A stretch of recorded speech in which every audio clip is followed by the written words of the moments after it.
Bom dia, irmãos, graça e paz. Vamos, em nome do Senhor Jesus, abrir nossas Bíblias, Isaías 45, verso 15. Vamos ler inicialmente dois textos, depois ter uma breve palavra de oração. Nós vamos meditar um pouquinho sobre esse tema, a misteriosa presença do Senhor. E à noite, se o Pai permitir, vamos estar tratando perdão que cura as feridas profundas da alma. É um estudo bastante contundente, mas é restaurador e curador, relacionado à salvação da alma. Irmãos, Isaías 45:15, a Bíblia diz assim: verdadeiramente tu és Deus misterioso. Ou, no original, uma raiz que diz assim: verdadeiramente tu és Deus que se oculta. Ele continua dizendo o seguinte: ó Deus de Israel, ó Salvador. Então vamos abrir agora no Salmo 139, os versículos 7 e 8. Salmos 139, apenas 2 versículos. Este salmo ele é tão maravilhoso, um salmo riquíssimo, onde mostra aí toda a onisciência e a onipotência de Deus e a sua onipresença também. Diz assim, os versículos 7 e 8. Aqui ele faz duas perguntas. Versículo 7: para onde me ausentarei do teu espírito? Para onde fugirei da tua face? Se subo aos céus, lá estás. Se faça minha cama no mais profundo abismo, lá estás também. Pai, nós te louvamos por esta oportunidade tão rica que o Senhor nos concede mais uma vez, de nos assentarmos a teus pés para ouvir a tua palavra. Teu Espírito, Pai, que a inspirou, que ele lance luz sobre a palavra, sobre o nosso entendimento. Abra os nossos ouvidos para que a recepção da tua palavra a recebamos com alegria. Que essa palavra, Pai, encontre em nós a sua eficácia de nos revelar e formar a pessoa de Cristo em nós e de contemplarmos, Senhor, a tua glória. Entregamos esse tempo nas tuas mãos. Ministre aos nossos corações. Nós oramos em nome de teu Filho Jesus Cristo. Amém. Irmãos, algum tempo atrás, tem uma pessoa que ela congrega aqui conosco. Ela me disse uma coisa muito interessante. Onde eu congregava, eu congreguei 2 anos, e depois de 2 anos, 2 anos e meio, nesses 2 anos, em 1 ano, eu consegui levar para aquela comunidade 15 pessoas. Escute com bastante atenção. 15 pessoas. Mas depois que eu vim para cá, eu não consigo trazer mais ninguém. Por que isso acontece? Qual é a razão que isso de fato acontece? Olha, queridos, qual é o problema? Às vezes de nós pensarmos que a nossa vida não produz fruto nesta área de conquistar almas para o Senhor. Qual é o problema? É a presença de Cristo em nós. Eu vou explicar para os irmãos. Irmãos, será que essas pessoas, elas foram impedidas de estar no nosso meio? Será que, de alguma maneira, houve alguma proibição ou restrição no nosso meio? Claro que não. Ninguém foi advertido para ficar longe de nós. Isso é muito claro. Ninguém foi advertido das reuniões de oração, das pregações, do culto de louvor ao Senhor. Elas sabem, como uma irmã certa vez me disse o seguinte, que as pessoas, elas professam, sabem onde encontrar a verdade da palavra. E aquela irmã ficou muito chocada, mas por que não vem? Irmãos, hoje nós vamos entender isso pela presença do Senhor. Irmãos, eu não estou falando aqui de que não haja reuniões, cultos, pessoas frequentam. Não, isso é muito viável. Mas hoje nós quero analisar junto com os irmãos sobre a questão da misteriosa presença do Senhor em nós.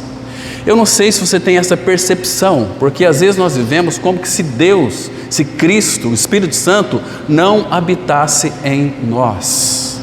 E quando Ele habita em nós, as pessoas quando contemplam Cristo em nós, elas nos contemplam de longe. Porque segundo Coríntios capítulo 3, versículo 2, a palavra fala que vós sois a nossa carta, conhecida e lida em nossos corações, conhecida e lida por todos os homens fora farão uma leitura de nós de alto a baixo. Agora, uma pergunta aqui, ela é fundamental. Será que nós estamos sendo um testemunho para o mundo da pessoa de Cristo? Não estou dizendo que é para dar testemunho. Isso aqui o Senhor nunca pediu. Quando Ele curava as pessoas, o que Ele dizia? Vá e não conte nada para ninguém. Por que Ele disse isso? Porque quando há milagres e curas, e Deus faz milagres e curas em nosso meio, como no nosso meio tem muitas pessoas que foram curadas de câncer, de tantas moléstias, mas elas nunca veio aqui para dar o seu testemunho. A não ser que tenha só a igreja, aí é gostoso falar, não vai ter problema de corromper, entende? Mas, irmãos, será que o mundo aí fora tem visto Cristo em nós? A presença dele em nós é percebida por aqueles que nos cercam, no nosso lugar de lazer, no nosso lugar de fazer ginástica, no nosso trabalho, no nosso lar. Você, marido, vê Cristo na sua esposa? Você, esposa, vê Cristo no seu marido? Será que os nossos filhos, quando olham para nós, eles enxergam a presença notória, real de Cristo Jesus? Ou o que Ele vê em nós? Tantos afazeres, tarefas, ministérios, aquela coisa toda, e por aí vai? Não, irmãos. Você tem consciência da presença de Cristo em sua vida? Porque, irmãos, não adianta nós, de repente, expressarmos até textos da palavra de Deus de uma forma jargonizada, de uma forma religiosa. O mundo está cheio. O mundo não quer ver em nós religião. O mundo quer ver em nós vida, presença de Cristo. E mesmo vendo Cristo em nós, as pessoas vão nos contemplar de longe. Quando os discípulos, irmãos, vocês se lembram? Eles ficavam no pórtico de Salomão, isso depois que Cristo foi ascenso. Porque quando Ele foi ascenso, aquele véu que separava nós do Senhor, que somente o sumo sacerdote entrava lá, no Santo dos Santos, uma vez por ano, aquele véu foi rasgado, aquela porta foi aberta para nós. Interessante isso, Jesus disse, eu sou a porta, e Ele veio como esta porta, para escancarar para nós tudo aquilo que é real, tudo aquilo que é divino.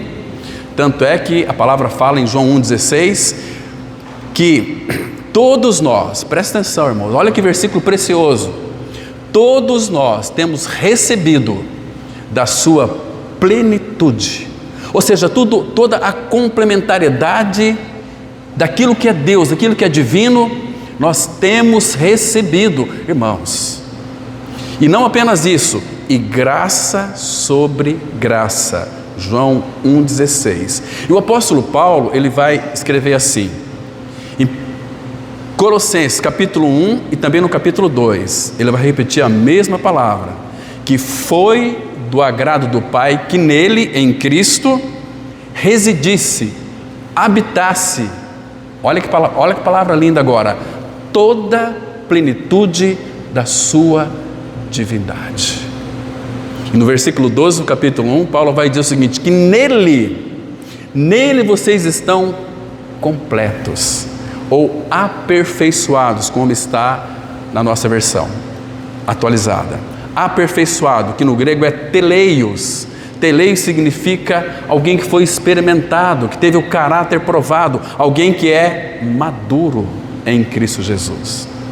Esses irmãos e irmãs expressam aquilo que Cristo é. As pessoas irão contemplar em nós a pessoa de Cristo, ainda que seja de longe, porque quando os discípulos se reuniam no pórtico de Salomão, aquele povo, eles achavam fantástico aquela reunião. Olha, aquele povo é o povo do caminho, como em Antioquia eles foram chamados de cristãos, pela primeira vez. Por que chamaram eles de cristãos? Porque viam neles Cristo, e eles expressavam Cristo nas suas atitudes, na sua fala, na sua forma de pensar.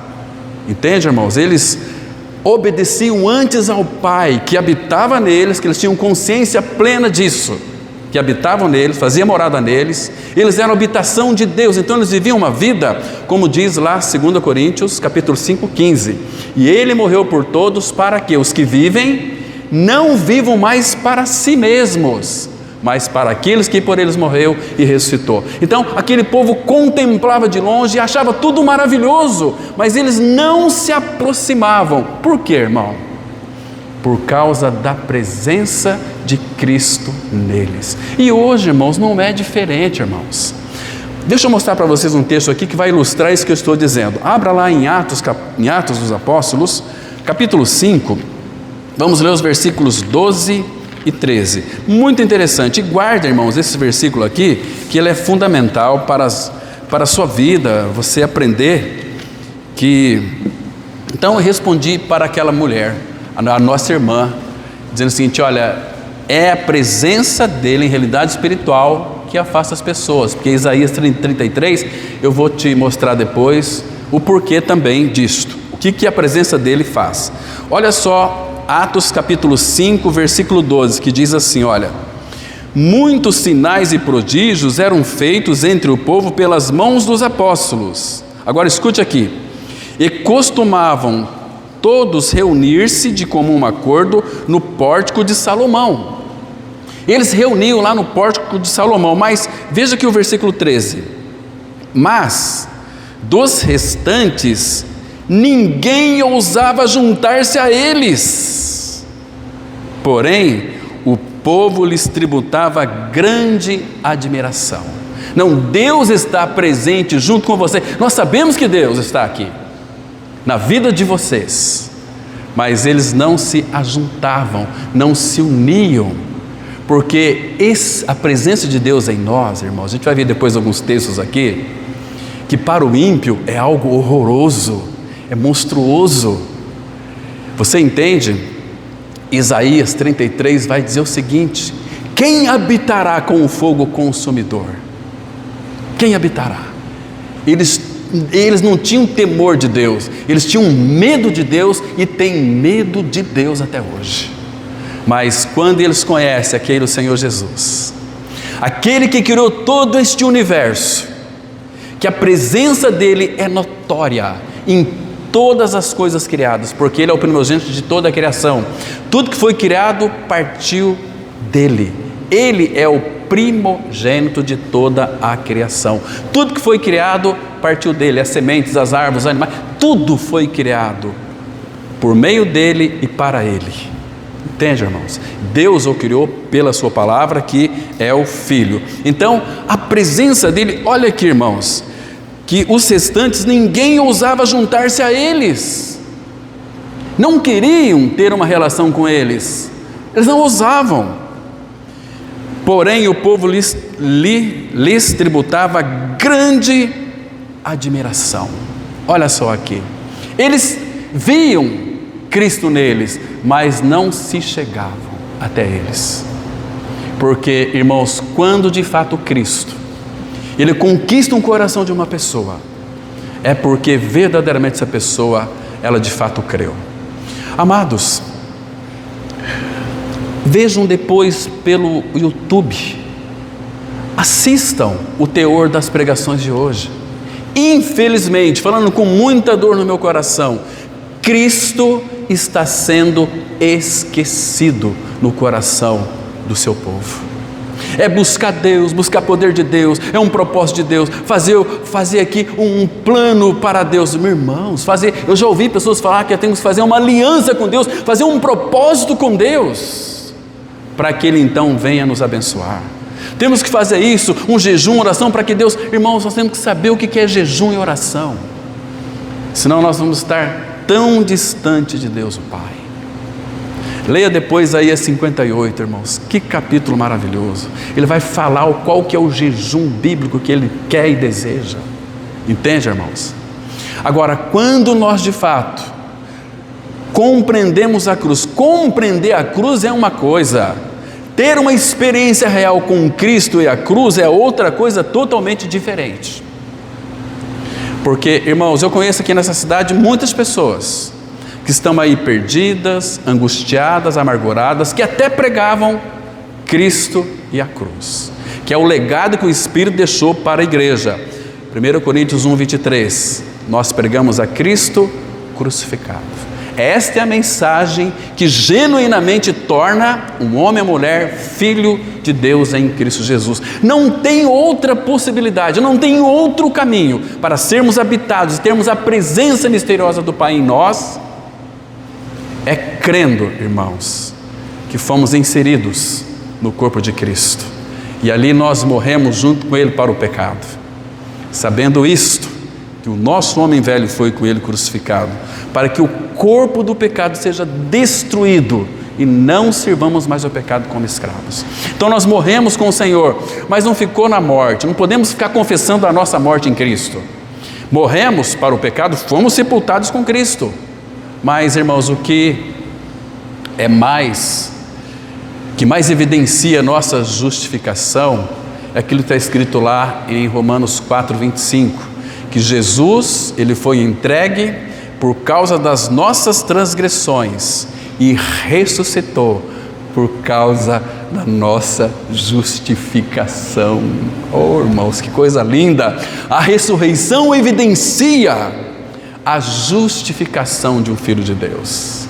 Mas vocês sabem, Efésios 2,5, estando nós mortos em delitos, nos deu o que? Vida, juntamente com Ele, porque a parte de Cristo não tem vida, irmãos. E o versículo 6 diz assim: e juntamente com Ele nos ressuscitou e nos fez assentar nos lugares celestiais em Cristo Jesus. Então, irmãos, quando nós nos reunimos em torno da palavra, seja numa reunião no lar, seja 5 ou 6 reunidos, seja aqui na comunidade, seja nesse local de reunião, seja em qualquer lugar, quando está 5 ou 6, quando chega um ímpio, o que vai acontecer no coração deste ímpio? Se de fato a presença de Deus é uma realidade espiritual em nossas vidas, qual vai ser a atitude deste ímpio, irmão? Vamos ver 2 textos aqui. Um aqui está em Atos, abra aí no capítulo 4. Vocês se lembram, irmãos, que o apóstolo Pedro, ele quando anunciava a pessoa de Cristo, ele anunciava com poder, autoridade e ousadia. E vocês se lembram também que antes de Pedro ter crido, ele disse que jamais iria negar o Senhor. E na energia da carne ninguém consegue confessar a Cristo. Porque Jesus não tinha morrido ainda. Então Pedro negou 3 vezes e ele até amaldiçoou a Cristo. Na última negação, a palavra lá no grego ele anatematizou, amaldiçoou o Senhor, entende? Praguejou. Mas aquele olhar de Cristo, que virou-se para Pedro, aquilo arrebentou com o coração de Pedro, porque não foi um olhar acusatório, foi um olhar de amor. Pedro, você me negou, mas eu te amo. Com Judas foi diferente. Judas deu um beijo em Cristo e ele disse: amigo, aqui vieste. Amigo do do ágape. Amigo é incondicionalmente, é o amor ágape. Quando Jesus chamou Pedro de amigo, ele estava dizendo: Judas, você me traiu, mas eu continuo te amando. Eu vim por tua causa, eu vim morrer por você. E ele rejeitou, foi chorar, ele teve remorso, mas Pedro não. Jesus havia advertido ele em João 14:1, não se turbe o vosso coração, credes em Deus, credes também em mim, na casa de papai há muita morada. Se não fosse assim, eu não vou teria dito, Pedro. Você vai me negar, mas não vai mudar em nada o meu amor por você. E foi exatamente isso. Quando Pedro negou, praguejou Cristo, Jesus olhou para ele. E aqueles olhos flamejantes perfuraram o coração de Pedro. Ali Pedro começou a ser quebrantado pelo Senhor. Ele ficou perplexo, sem saber, não dizia mais nada. E Pedro falava em todo o tempo. Nós vamos estudar futuramente aqui pela manhã sobre a vida do apóstolo Pedro, que é um discipulado semelhante ao nosso, irmãos, muito interessante. Mas aí depois, irmãos, que Jesus foi ascenso, quando Pedro recebeu o Espírito, a presença da Trindade em seu interior, ele foi um Pedro totalmente diferente. Por quê? Olha aqui, Atos 4, versículo 12. Aqui, irmãos, ele está testemunhando Cristo diante dos soldados armados, diante dos religiosos. Ele disse assim: e não há salvação em nenhum outro, porque abaixo do céu não existe nenhum outro nome dado entre os homens pelo qual importa que sejamos salvos. Agora veja o 13. Ao verem a intrepidez de Pedro e João, sabendo que eram homens iletrados e incultos, admiraram-se e reconheceram que haviam eles estado com Jesus. Que lindo, irmãos. Quando nós temos a presença dele, nós estamos com ele o tempo todo, irmãos. E quando nós cremos em nossa inclusão no seu corpo, na nossa união com Cristo, em nossa morte e ressurreição, a presença dele nunca mais sairá de nós. Ele disse em João 10, 28, eu lhes dou a vida eterna, jamais perecerão. Que Cristo maravilhoso é esse, irmãos? Que Senhor precioso nós temos. Irmãos, como nós precisamos verdadeiramente viver uma vida mais compromissada com Cristo, com Ele. Às vezes nós ficamos compromissados aqui com a igreja, às vezes estamos compromissados, qual a ideia da liderança? Não, é com Cristo. Nós somos irmãos. O nosso maior privilégio, Mateus 23, é que Jesus disse assim: a ninguém chameis vosso mestre, porque um só é o vosso mestre. A ninguém chameis, vós sereis chamados irmãos. Nós somos irmãos, cada um dentro do corpo de Cristo tem a sua função. Um tem ministério disso, daquilo, da palavra, etc. Mas, irmãos, nós somos irmãos em Cristo. No reino de Deus não existe uma hierarquia. Se houvesse uma hierarquia, haveria uma anarquia. Mas nós somos irmãos em Cristo Jesus, cada um com suas funções no corpo de Cristo. Estão me compreendendo, irmãos?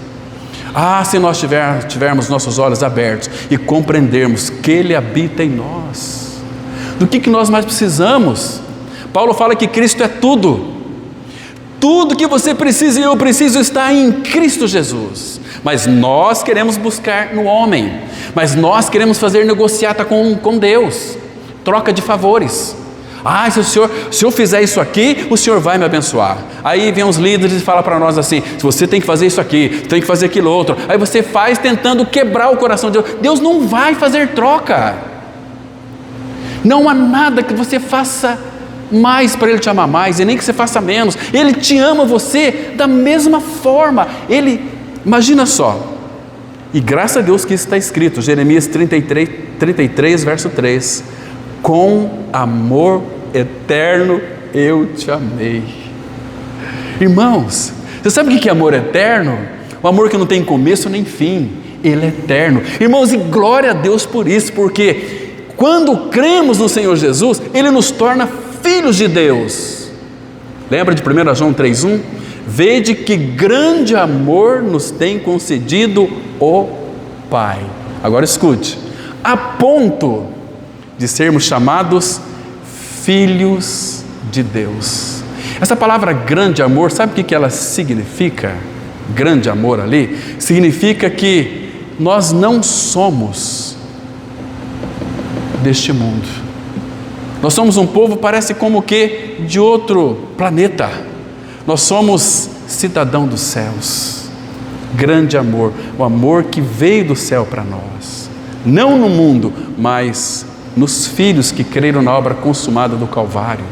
Ah, irmão, isso é maravilhoso demais. Então, você entende porque quando Pedro falava, as pessoas tinham um certo temor, mas não se ajuntava a eles. E eles reconheceram, eles ficaram admirados aqui, olha.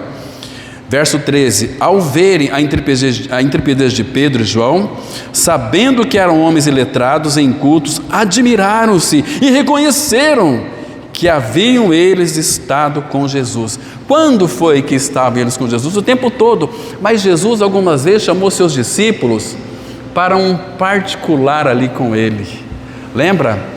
Lá em Marcos capítulo 3, verso 13 e 14, está escrito assim: Jesus chamou os que ele mesmo quis para estarem com ele. Para fazer o que com ele, irmãos? Nós fomos chamados para um relacionamento com Deus Pai Todo-Poderoso, aquele que é, que era e que há de ser, que há de vir. Ele vai voltar, irmãos, graças ao Senhor. Então, quando nós nos reunimos em torno da palavra de Deus, quando entra um ímpio, eles vão verdadeiramente reconhecer que o Pai está no nosso meio. É um texto muito conhecido, vocês conhecem? Vamos abrir aqui comigo, por favor.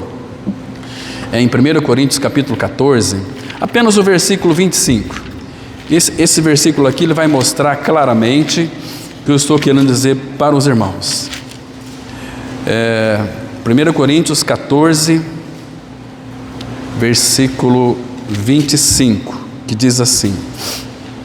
Então, aqui falando do reunir do povo do Senhor, que é o contexto, 24 fala assim: porque se todos profetizarem e entrar algum incrédulo ou indouto, é ele por todos convencido e por todos julgado. Agora veja o 25: tornam-se-lhe manifestos os segredos do coração do ímpio, e assim, prostrando-se com a face em terra, adorará a Deus, testemunhando que Deus está de fato no meio de vós. A presença dele em nós, eles vão testemunhar, entende, irmão? Porque como que Deus vai manifestar numa reunião? Irmão, Cristo é a sua vida, Cristo é a minha vida, Cristo é a vida dos irmãos. Então há uma manifestação de Cristo quando todos aqui tiverem convicção de que morreram, que Cristo é a sua vida e que a vida nossa é governada por uma pessoa, pela pessoa de Cristo. Então, irmãos, outra coisa muito interessante, a presença de Cristo em nós, ela é tanto a nossa respiração, nós respiramos Cristo, mas também é o nosso destino. Respiração porque Ele é a nossa vida. Destino porque nós já sabemos para onde nós vamos. Paulo ele escreveu assim: porque eu sei em quem tenho crido. Eu sei em quem tenho crido. Estou certo de que é poderoso para guardar o meu depósito até aquele dia. Então, a sua presença é a nossa própria, vamos dizer assim, a nossa própria esfera. Lembra quando Jesus disse assim: aprendei de mim que sou manso e humilde de coração? Cristo, Ele é a nossa sala de aula, Cristo é a nossa atmosfera e Cristo é aquele que ensina. Paulo fala: aprendei a Cristo, lá em Efésios. Então, Cristo, Ele é a nossa atmosfera, é aquele que nós respiramos, é o nosso destino e a nossa atmosfera. Tem um texto que é muito interessante, abra por favor as escrituras junto comigo aqui, em Atos, capítulo 17, vamos ver aqui esse versículo para que então possamos compreender o que significa esta presença maravilhosa de Cristo em nós. Atos 17, vamos ler apenas o versículo 25 e depois o 28, para a gente compreender essa atmosfera. que diz assim, o 25 diz assim: nem é servido por mãos humanas, como se de alguma coisa precisasse, pois Ele mesmo é quem a todos dá vida, respiração e tudo mais. Você pode compreender isso mais profundamente lendo depois o Salmo 104, lá o versículo 29 em diante. Agora, escuta aqui, irmãos, o versículo 28 agora. Pois nele, em Cristo, pois nele vivemos e nos movemos e existimos. Então Cristo é a nossa atmosfera. Lembra que ele disse em João 15,5? Porque sem mim nada podeis fazer. E Paulo aos Colossenses ele escreveu assim: porque nele, em Cristo, tudo subexiste. Até o diabo precisa dele para subsistir. Se nele tudo subsiste, significa tudo que foi criado pelo Senhor é sustentado pela pessoa de Cristo. E agora Cristo é a nossa vida, Ele habita em nós, Ele mora em nós, Ele está em nós, e Ele tem que se expressar através de nós. Agora, irmãos, um detalhe aqui muito importante. Por que vocês acham que Hebreus 11,6 diz assim? Porque sem fé é impossível agradar a Deus. Então, como nós devemos agradar a Deus? Não é fazendo coisas para Ele. Isso a religião sabe fazer muito, muito bem. Você tem que sacrificar, não, peraí, tudo já foi feito. O Evangelho fala que tudo foi feito, creia e será salvo.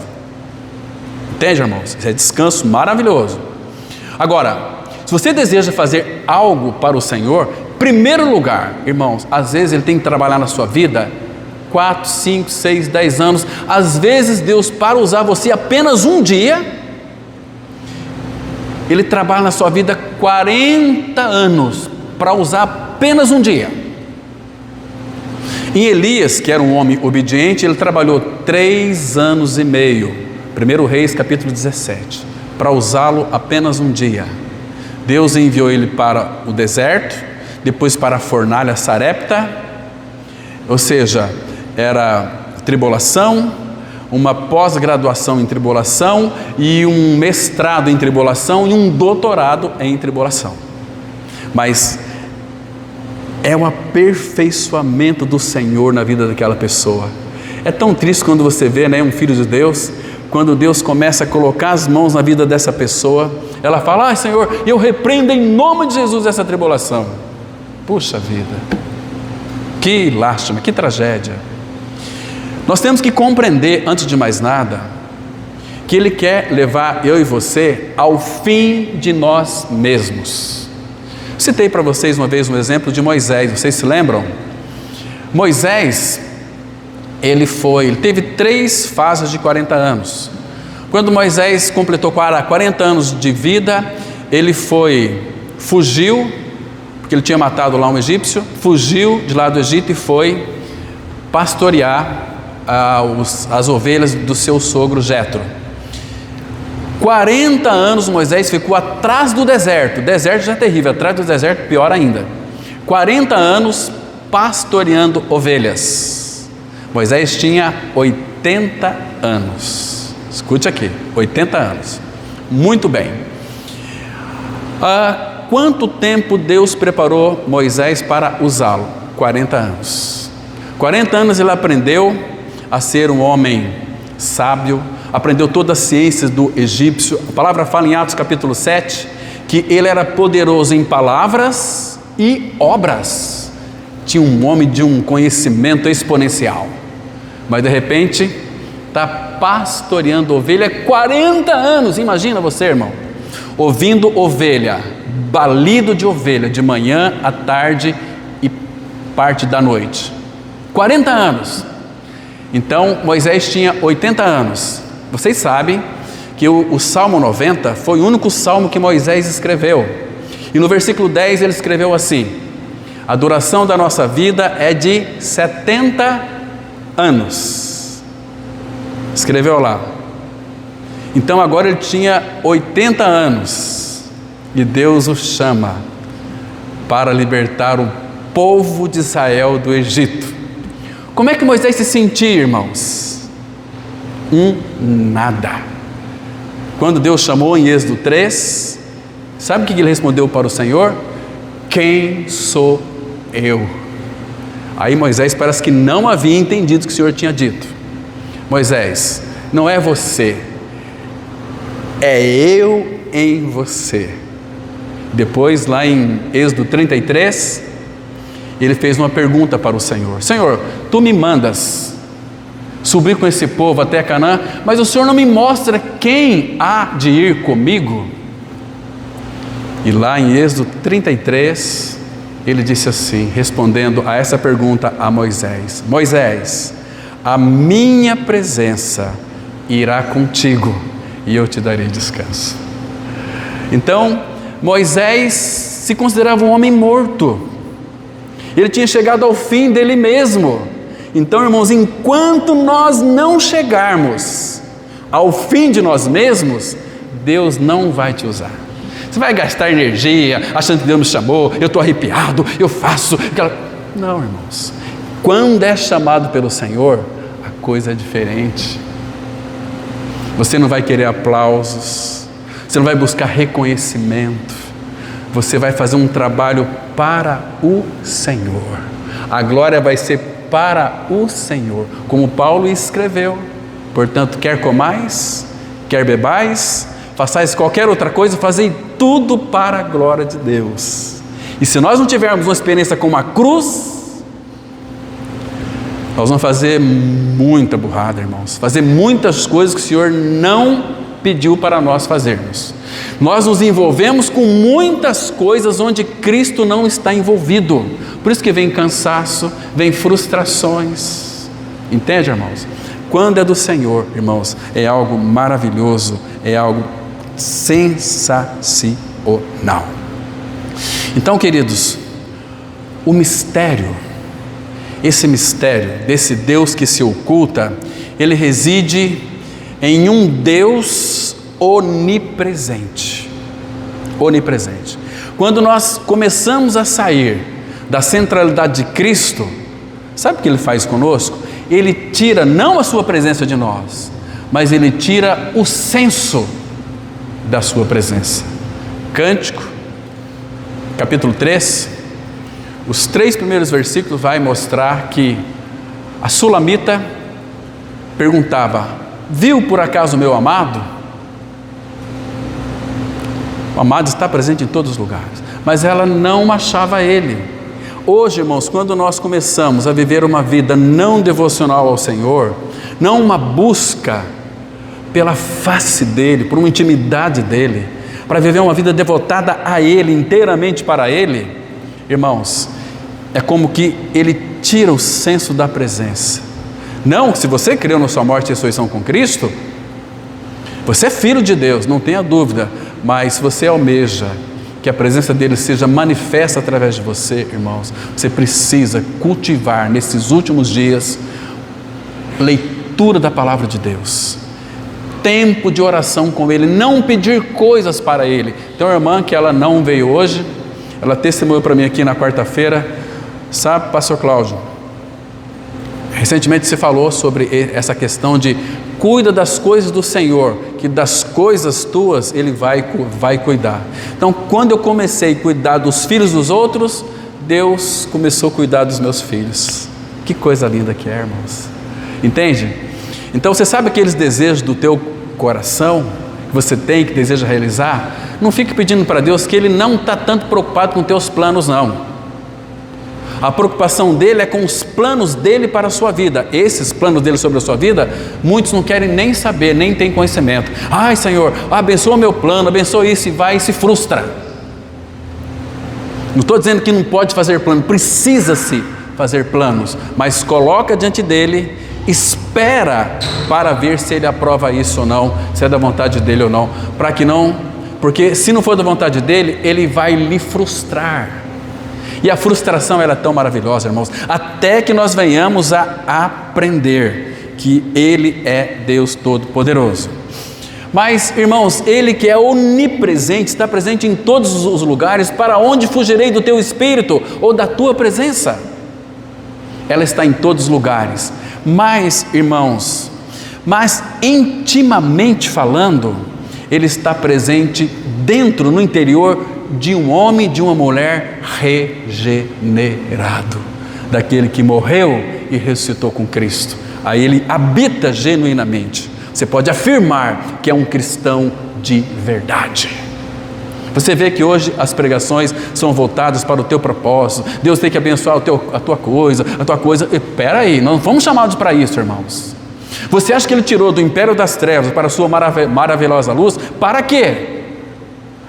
Tirar você lá do inferno e colocar você na glória, para agora Ele vai ter que me ouvir, me abençoar em tudo que eu pedir. Não é nada disso, irmãos. Você foi chamado para ser um servo, ser um escravo de Cristo e por amor a Ele. Por amor a Ele.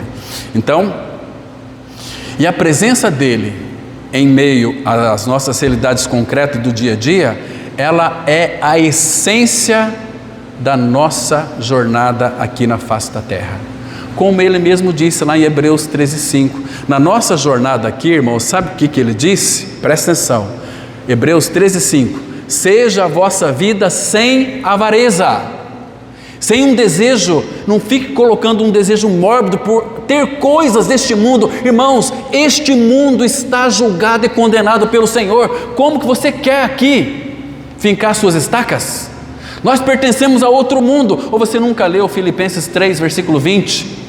A nossa pátria está nos céus, de onde também aguardamos o nosso Senhor, o Salvador Jesus Cristo, o qual transformará o nosso corpo de humilhação, que está envelhecendo, enrugando, sentindo as dores, que é um indício da sua partida.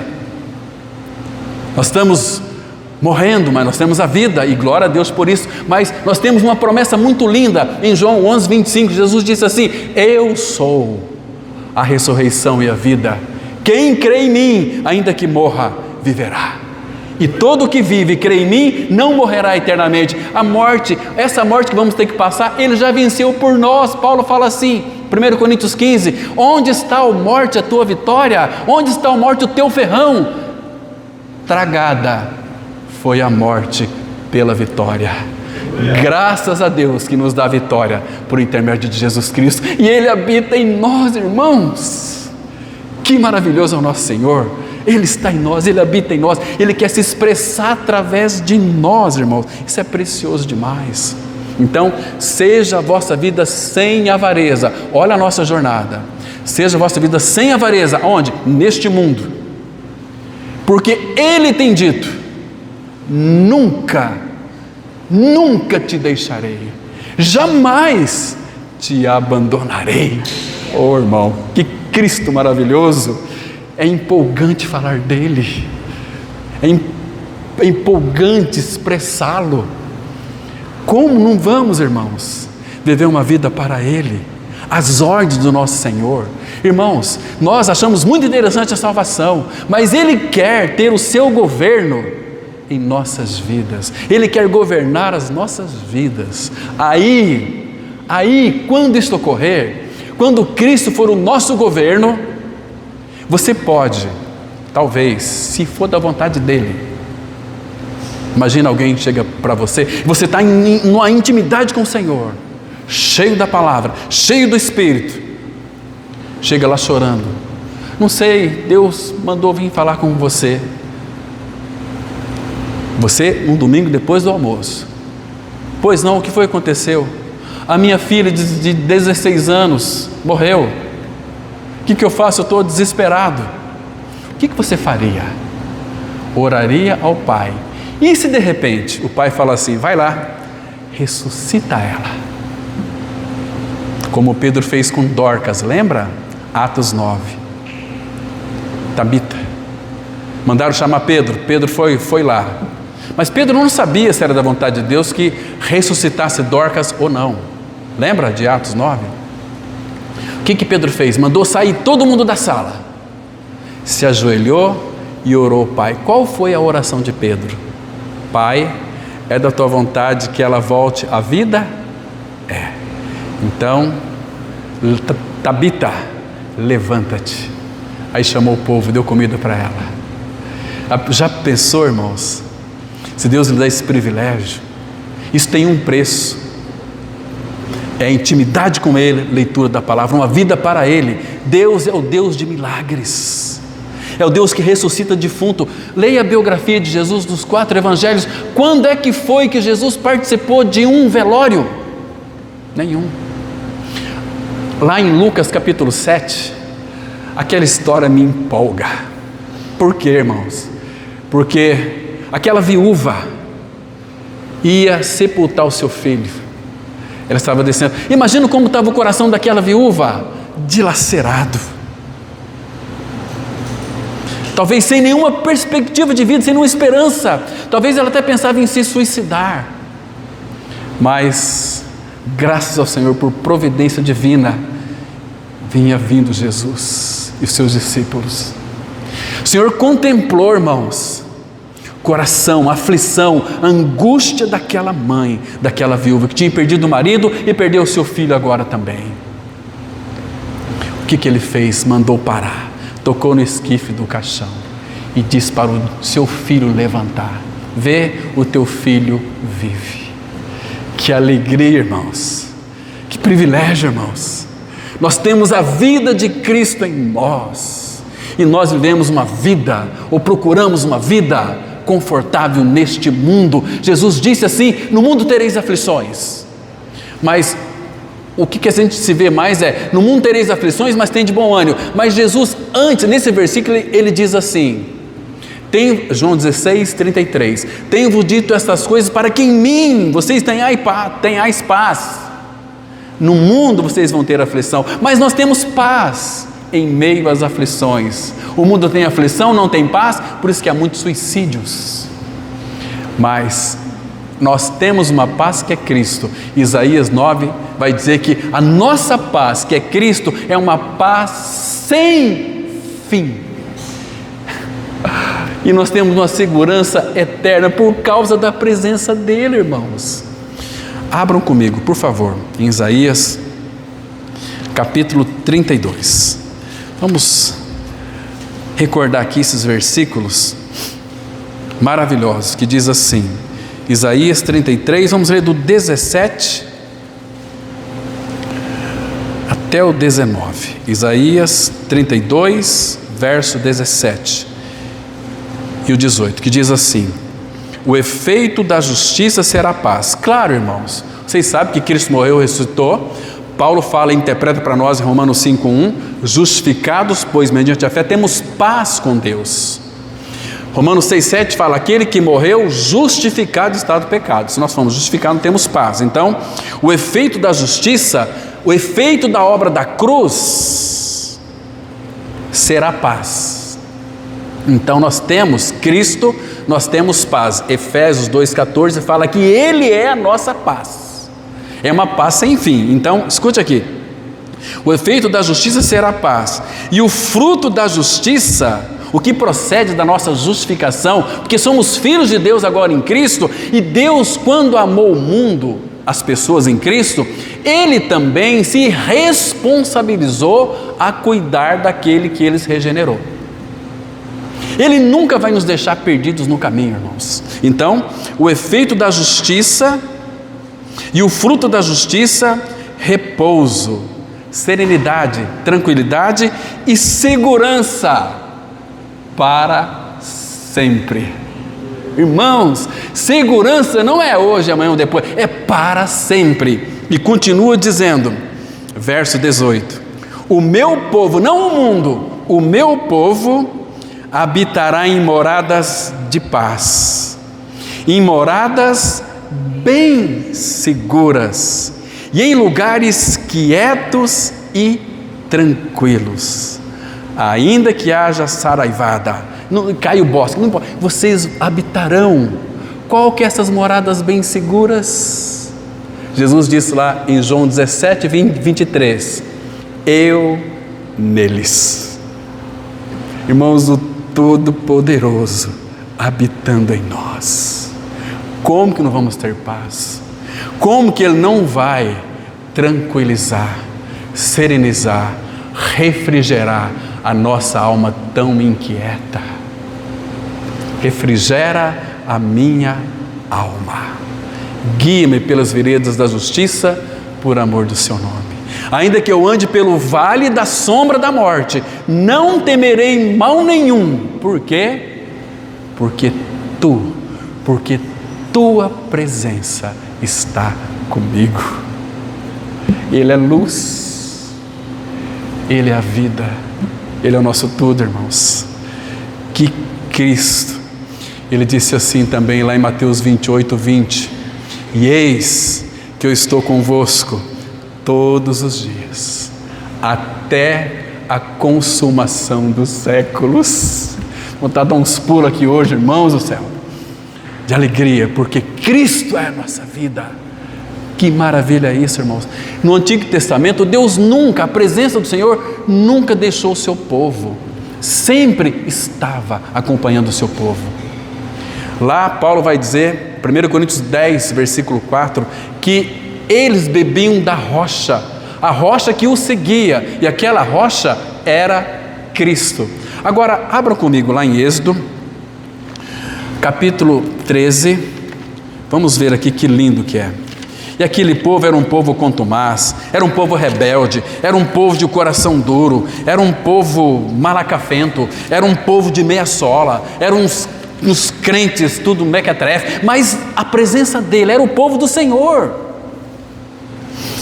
Capítulo 13 de Êxodo, vamos ler aqui os versículos 21 e 22. Olha que lindo, irmãos. Diz assim a palavra.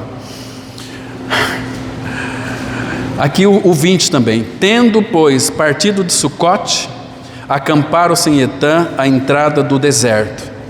O Senhor, 21, Êxodo 13, 21. O Senhor ia adiante deles durante o dia, numa coluna de nuvem, para os guiar pelo caminho.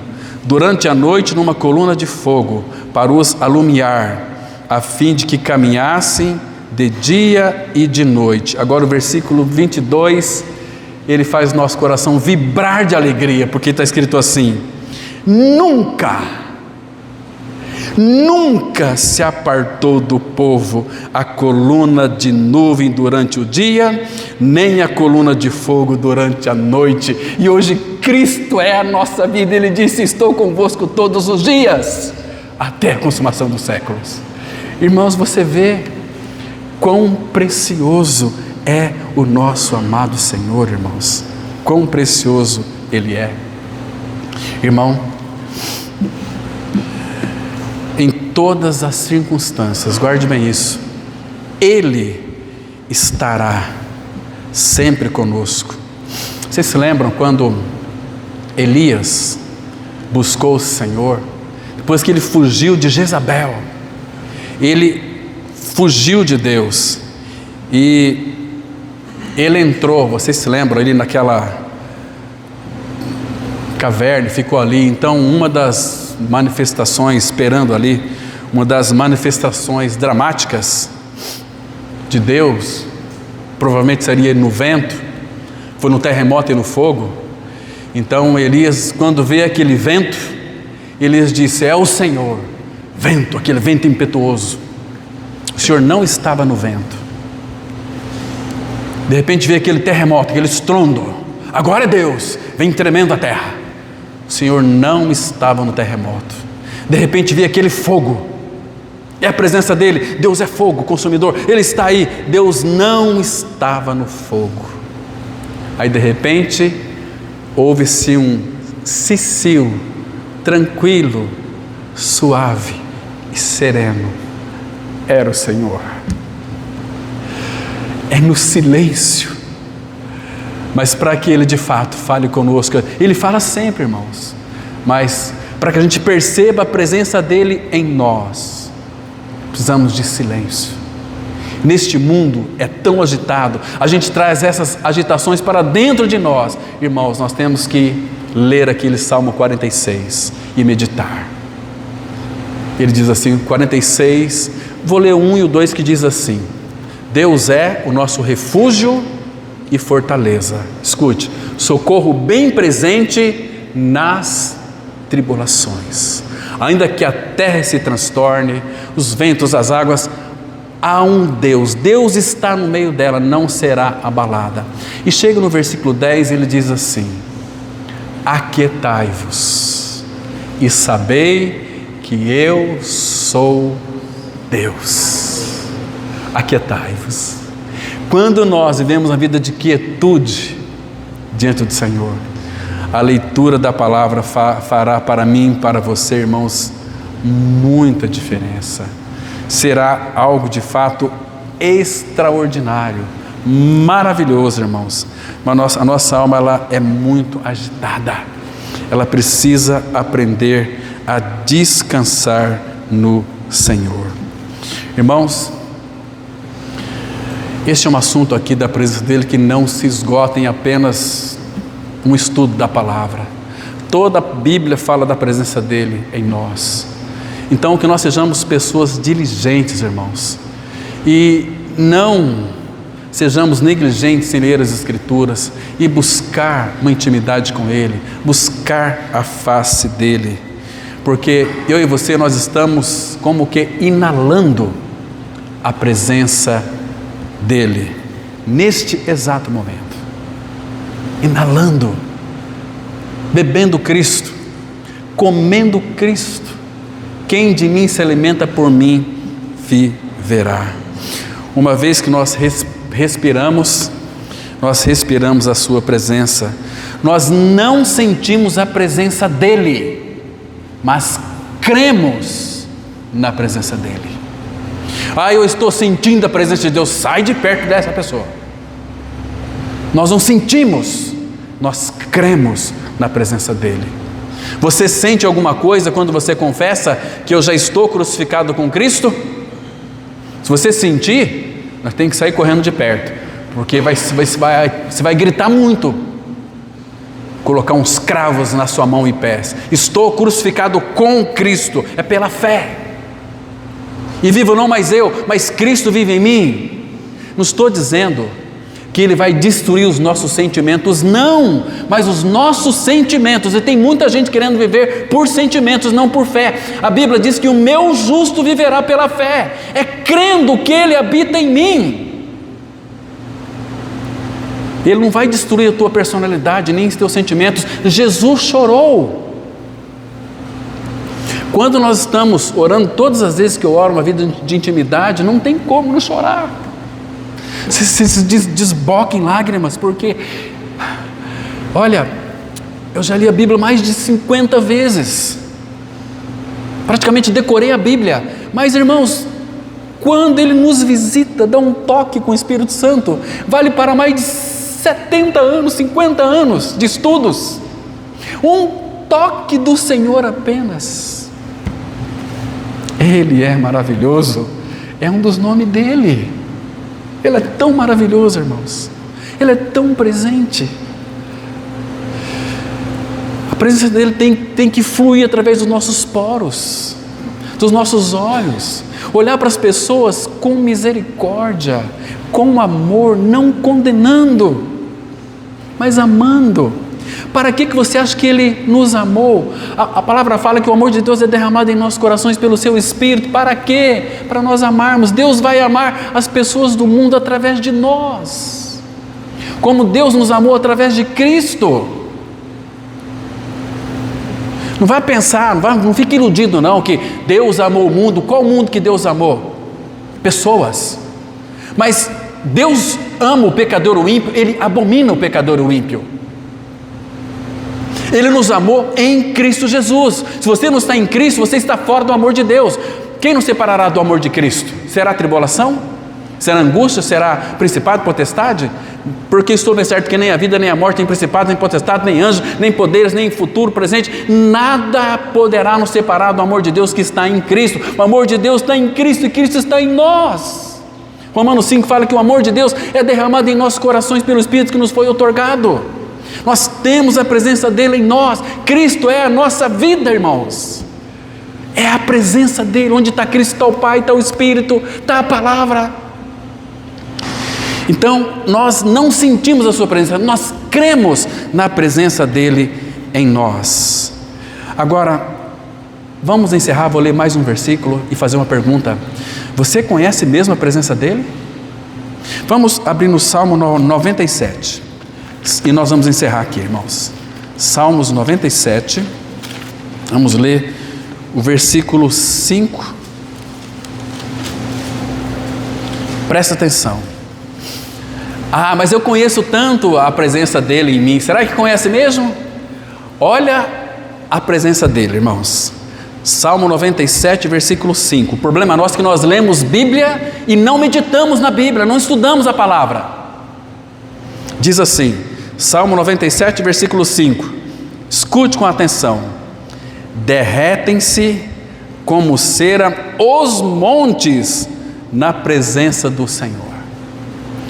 Queridos, essa presença dele mora dentro de você. Domingo passado nós falamos sobre a obediência. João 14, 23. Se alguém me ama, guardará a minha palavra. Meu Pai o amará, e viremos para ele e faremos nele morada. Presença dele em nós. Então, derretem-se como a cera os montes na presença do Senhor. E continua. Na presença do Senhor de toda a terra. Agora, olha o versículo 9. Pois tu, Senhor, és o Altíssimo sobre toda a terra. Tu és sobremodo elevado, acima de todos os deuses. Agora escute aqui. Vós que amais o Senhor, detestai o mal. Ele guarda a alma dos seus santos. Não é dos evangélicos, não é dos crentes. Crentes em Cristo, maravilha. Mas Ele guarda a alma dos seus santos. Você é crente ou é santo? Livra-os da mão dos ímpios. A luz difunde, irradia. A luz difunde-se para o justo, e a alegria para os retos de coração.